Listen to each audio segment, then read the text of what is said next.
like you are tuning in again for like the fights, now the white collar crime and the alcohol, which is not really healthy for the people on. But I think once she got sober again, it was not as interesting.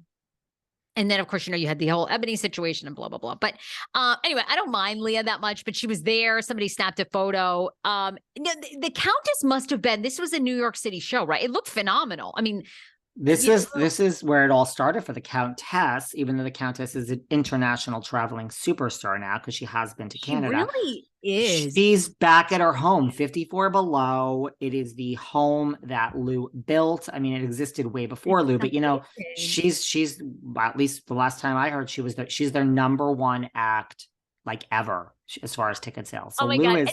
Lou really has great songs. Money Can't Buy You Class. Money Can't Buy You Class. Listen. I mean, she really is good. And the show sounded like it was off the charts. I mean, bachelorette parties were there. Lou got That's how it always is. People vomited at her. You listen, she plays at the El Rey Theater in LA. I've been so many times, we'll go again. Okay, the number one, if we really had to go down, she's the number one housewife that's been on the show. I think we've had her on like 9 times or 8. We've like out of everyone, I don't even have to count. Lou has been on the most. She is so classy, so great. Oh, Auntie Cohen listed his 3 favorite housewives. He said, "Oh, tell me about this. You loved this list." I felt like I wasn't shocked. He said, and I didn't really read it. I just saw a swipe, but it said Candy, Luann, and Teresa. That doesn't really shock me. I figured maybe Kyle would be on there. But that doesn't really shock me. I think if he did a top 10, it would have Kyle. Candace? No, Candy. No, Candy Gal. Okay. I was gonna say I don't think Candy Burris. Okay, yes. Oh God, no, he can't stand Candy Gal. Candy Gal Dillard, no, he don't like Candy Gal Dillard. No, I love Candy Gal.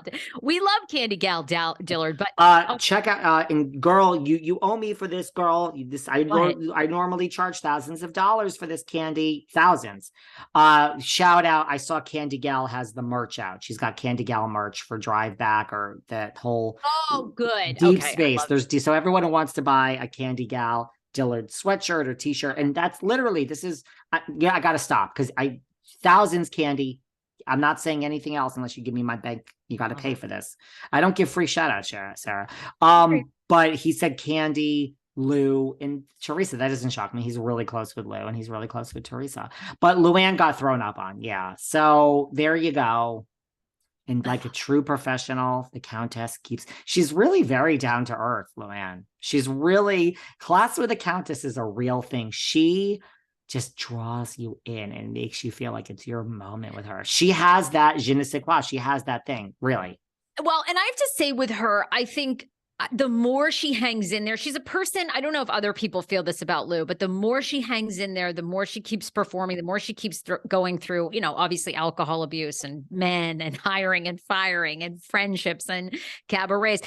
I do root for her. I really, really root for her. There's something you really want to see about her succeed. I think, yeah, to me, because she's a woman too that always had a man like supporting her. I think for a long time always felt like a man, she'd married the Count and then all that went away. And I think all the money went away and then she had to build it on her own. So it's like, and she built it on her own after 50.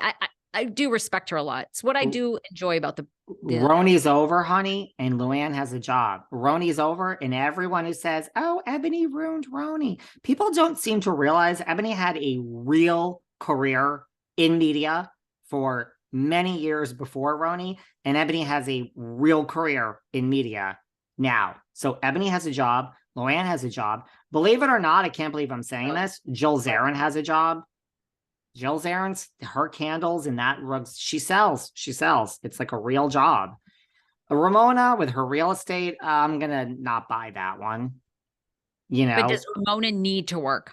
She's okay. Everyone always says, oh, she's so rich. I guess my definition of rich is skewed, which does make me seem a little out of touch when what's her face? When Oprah says that she's mortified someone gave $100 gift to their mother. Did you know about that? What happened? Yes, and so I guess my version, Ramona has a Hamptons house, which if she were to sell it, and I guess it doesn't have a mortgage, it's probably worth 8 something. And okay, so she's 66. So that is enough money for her to live on for the rest of her life. If someone were to give you $8 million, $9 million. and she rents a New York apartment, and she, I think, owns in Palm Beach something small for like one. I don't know what the mortgage situation is. If she owns that in cash, I guess sure, but I don't think Ramona is like loaded like people think. Like Jill has a lot of money from Bobby, like Tinsley has a lot of money. So I don't know, but I guess my version of what is really rich is skewed. And so now everyone's going to tell me that I'm a stuck up bitch. What else can I tell you about everything? Kristen Doty turned 40. She's older than certain housewives. She's older than Heather Gay. She's older than Whitney Rose. She's older than Candy Gal. She's older than Ashley Darby. I don't know. Doesn't matter. Or do you think they're starting to look at the ages for Vanderpump Rules? Well, Kristen Doty has unfortunately been kicked to the curb and is no longer on the show. She's been fired for alleged racial insensitivities. Oh God, Stassi. the other one. And Stassi is never to return, right? Never to return. I don't think that they will ever be allowed. Look, the show is doing great now, so they're definitely not coming back. If ratings are doing well, they're not coming back. Okay. And Kristen has moved on. But I like Kristen Doty. I actually saw her live podcast tour. I was in Michigan a long time ago, and she was playing that night, and I attended. And this is amazing. Well, I was there for some other, but listen, I've got business all over the world, Sarah. Okay. So I was there, and the concierge was like, here are some things going on tonight. I mean, it's Michigan. It's not like there was that much. No offense, guys. In Detroit, it was actually lovely. And there was my husband's from outside Detroit. So well, there you go. And Madonna's from there. So we love Madonna. But no, and then when they said Kristen Doubt, and I'm like, what do you mean doubt? Can you like D-O-B-T? Like, can you spell this? And they're like D-O-U. I'm like, that's Kristen Doty. And oh my God, work that one out. Immediately, I will be attending Miss Doty's podcast stand-up. So thank you for telling me about the Kristen. They're like Kristen Doubt. And I'm like, I'm going to attend this Kristen Doty show. Love Miss Doty. I love it so much. And there's also this rumor about, speaking of Lou's show, that Miss Medley was kicked out. I don't know a lot about this. Dorinda is come out swinging, saying I was not kicked out of Lou's show.